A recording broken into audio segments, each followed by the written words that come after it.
एक बार श्री राम, माता सीता और लक्ष्मण जी वन में विश्राम कर रहे थे। तभी इंद्र का पुत्र जयंत कौवे का रूप धारण करके वहां आया और शरारत में सीता माता के पैर पर चोंच मार दी, जिससे उन्हें चोट लग गई। यह देखकर श्री राम क्रोधित हुए, लेकिन उन्होंने कोई बड़ा अस्त्र नहीं उठाया, बल्कि एक साधारण तिनका उठाकर उसमें ब्रह्मास्त्र की शक्ति भर दी और उसे कौवे की ओर छोड़ दिया। वो तिनका जयंत के पीछे पड़ गया और उससे बचने के लिए वो पूरे ब्रह्मांड में भागता रहा। देवताओं के पास गया, अपने पिता इंद्र के पास भी गया, लेकिन किसी ने उसकी सहायता नहीं की। अंत में हार कर वो वापस श्री राम के पास आया। उनके चरणों में गिरकर सच्चे मन से क्षमा मांगी। श्री राम दयालु थे, उन्होंने उसे जीवन दान दे दिया, लेकिन उसके अहंकार को तोड़ने के लिए उसकी एक आंख की दृष्टि ले ली, जिससे उसे अपनी गलती का एहसास हुआ। इस तरह ये कहानी हमें सिखाती है कि चाहे व्यक्ति कितना भी शक्तिशाली क्यों न हो, अहंकार उसे विनाश की ओर ले जाता है। क्या आप जानते हैं, भगवान जगन्नाथ का रहस्य महादेव के एक श्राप से जुड़ा हुआ माना जाता है। द्वापर युग के अंत में जब श्री कृष्ण पृथ्वी छोड़ने वाले थे, पूरा ब्रह्मांड बेचैन था। कहा जाता है महादेव स्वयं श्री कृष्ण से मिलने आए। उन्होंने पूछा, प्रभु, आपके जाने के बाद कलयुग में भक्तों का क्या होगा? तब श्री कृष्ण मुस्कुराए और बोले, मैं हमेशा अपने भक्तों के साथ रहूंगा। लेकिन तभी महादेव ने एक ऐसी बात कही जिससे पूरा आकाश कांप उठा। उन्होंने कहा, कलयुग में लोग तुम्हें पहचान नहीं पाएंगे, इसलिए तुम्हें अपना दिव्य रूप छोड़कर एक अधूरे रूप में रहना होगा। अगले ही पल श्री कृष्ण का तेज प्रकाश बदलने लगा।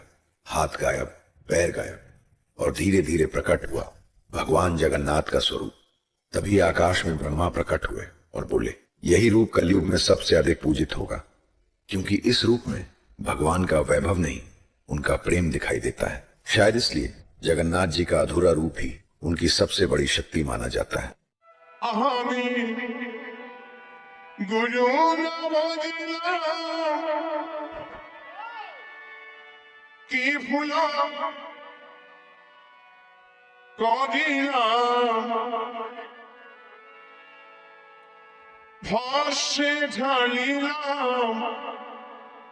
धीरे मोहनामा।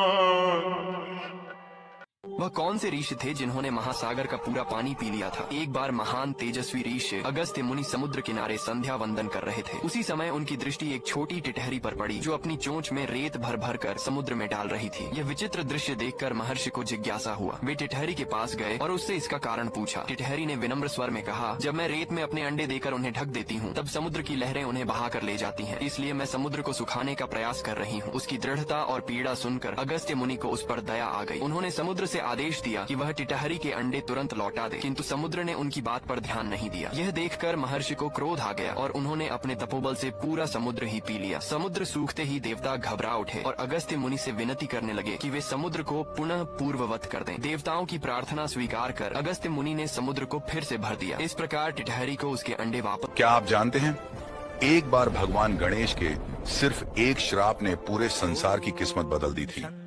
आज भी लाखों लोग उस श्राप के कारण एक खास दिन चांद देखने से बचते हैं। आखिर ऐसा क्या हुआ था?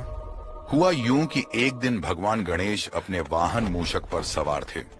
अचानक उनका संतुलन बिगड़ा और वे गिर पड़े। यह देखकर चंद्रदेव उनका उपहास करने लगे, लेकिन उन्हें अंदाजा भी नहीं था कि वे किसका मजाक उड़ा रहे हैं। क्रोधित होकर भगवान गणेश ने चंद्रदेव को श्राप दिया, आज के बाद जो भी तुम्हारा दर्शन करेगा उस पर झूठे कलंक लगेंगे। पूरे ब्रह्मांड में हाहाकार मच गया।